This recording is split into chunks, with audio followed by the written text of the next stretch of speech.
अच्छा डिसीजन है, ये सब होना भी चाहिए। हम बोले सीज फायर छोड़ के बाकी सब अच्छा डिसीजन है। जो ये जो घटना है, जो हमने टेररिस्ट ठिकानों पे जो अटैक किया, वो क्यों किया, किस कारण से किया, और पाकिस्तान को क्या क्षति हुई, और आगे चल करके हम क्या करना चाहें, क्या करेंगे। तो ये ऑपरेशन सिंदूर, जहाँ तक अभी तक मेरा सरकार से ये है कि ऑपरेशन सिंदूर अभी खत्म नहीं हुआ है। वो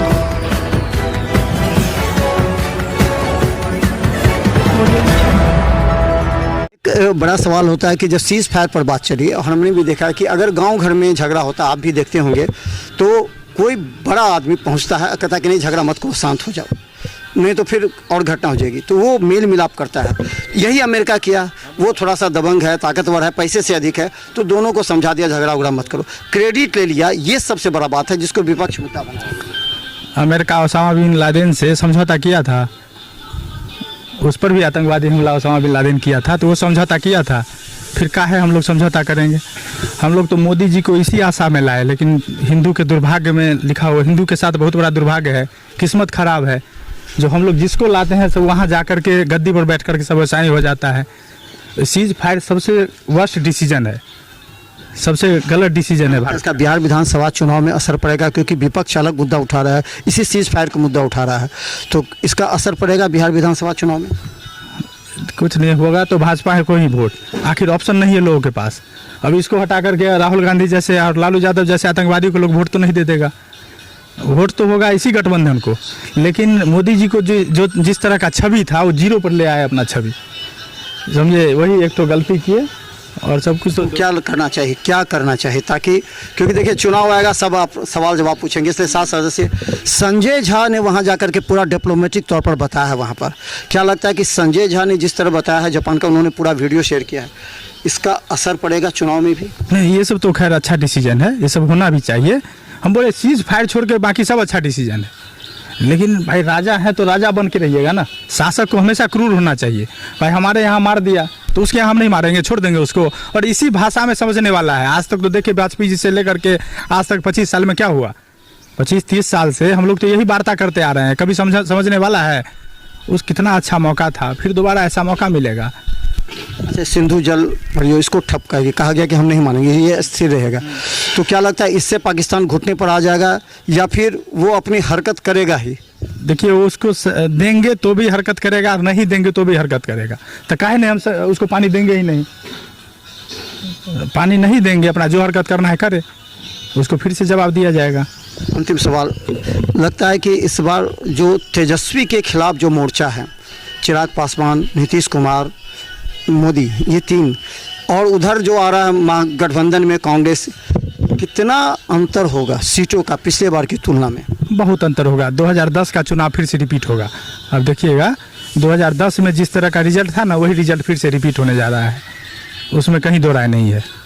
हमारे क्षेत्र में हम चूँकि बहादुरपुर विधानसभा में हैं, यहाँ से तो कोई तुलना ही नहीं, हमको नहीं देख रहे हैं कि कोई माने कंटेस्ट में भी है कहीं से भी। कोई ऐसा उम्मीदवार भी नहीं, कोई ऐसा उम्मीदवार, भोला यादव आ रहे हैं, कोई आ जाए, कोई भोला यादव क्या, कोई लालू यादव खुद आ जाएंगे ना, तो भी नहीं यहाँ पे किसी तरह का दिक्कत होगा। जो मदन सैनी का जिस तरह का यहाँ छवि बन गया है, किसी के आने से कोई अंतर नहीं पड़ेगा। मदन सैनी ने क्षेत्र में काम किया है पूरा, बहुत इतना काम किए हैं कि आप उल्टा करके देखिए ना, आप लोग मीडिया हैं, वो पूरा जो है उल्टा करके देखिए ना, पूरे जिले का कि पूरे बिहार का, इनके क्षेत्र में कितना काम हुआ है और जगह कितना काम हुआ है। मैंने वो खामोशी से काम करते, बोलते कम है, काम ज़्यादा करते, बहुत बहुत बहुत खामोशी से। यही देख लीजिए ना, हमको लगता है 100 करोड़ का, तो ये 10 किलोमीटर के रेडियस में 100 करोड़ खर्च किए होंगे। वो देख लीजिए ना, आपके सामने टोटल योजना है, आपके गांव में है, यहाँ है, सब जगह योजना है। आप रोड चल के आए हैं, पुल का देख रहे हैं, 3-3 पुल है, मैंने यहाँ को फायदा पहुँचेगा मदन सैनी, बहुत ज़्यादा, कोई तुलना ही नहीं, कोई है ही नहीं कंटेस्ट में। अच्छा, एक ये सवाल, बिहार विधानसभा चुनाव अब जोर पकड़ने लगा है, तो विपक्ष के पास एक मुद्दा है जाति जनगणना। जाति जनगणना को किस तरह मानते हैं और उसका चुनाव में क्या फायदा? देखिए, जाति जनगणना तो अभी फिर से रिवीजन के ऊपर चल रहा है कि अभी नेशनल पार्टी बीजेपी भी कह रहा है कि हम फिर से जाति जनगणना करवाएंगे ही। ऑब्वियसली इससे हम लोगों को ये डिवीज़न का डिसीजन आता है कि हम किस जगह पे कितना हमारे पास में अभी कमियां हैं, कहाँ पे ज़्यादा फोकस करना है और क्या करना है।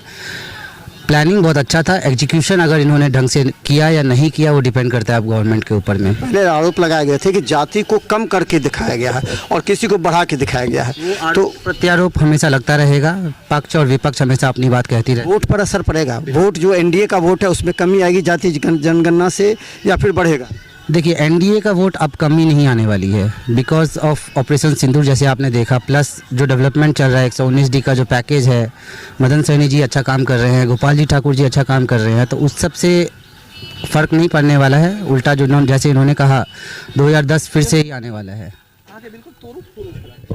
और हम बता दें अंतिम में एक बड़ा सवाल अब उठेगा कि इस बार का बिहार विधानसभा चुनाव हो रहा है, ऑपरेशन सिंदूर कितना मायने रखेगा, नंबर एक। दूसरा, जाति जनगणना को लेकर के वोट बैंक महागठबंधन के पक्ष में जाति दिख रही है।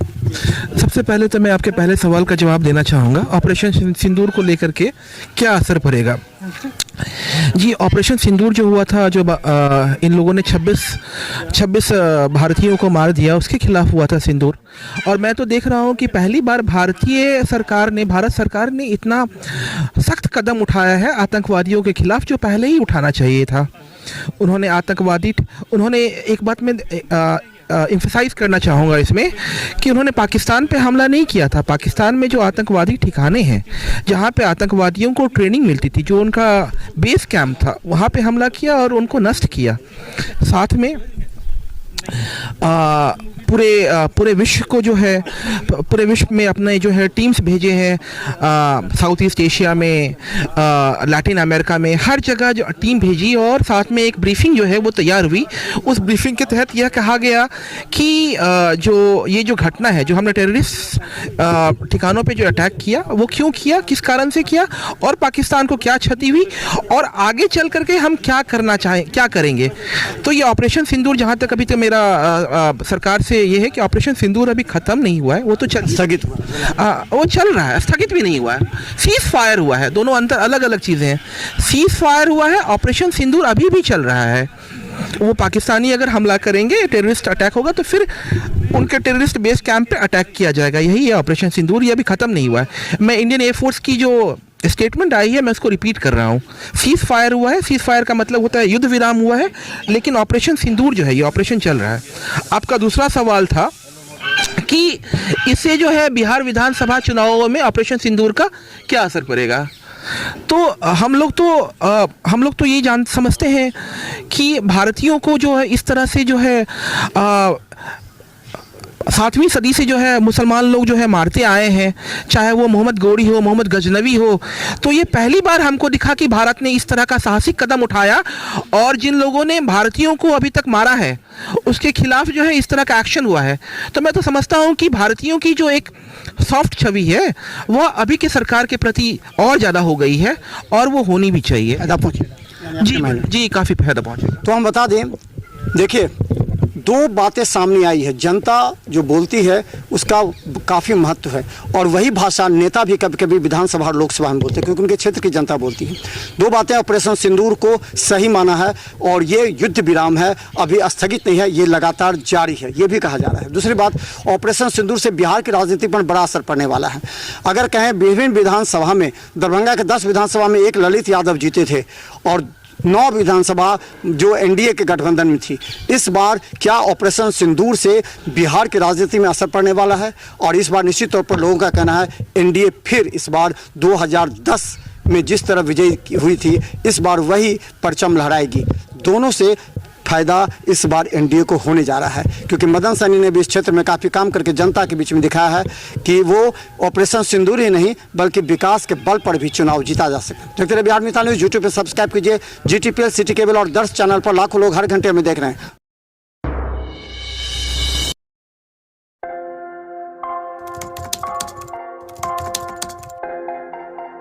मतलब ये हुआ जुमला हुआ, ऐसा कोई नहीं कर सकता है दुनिया में।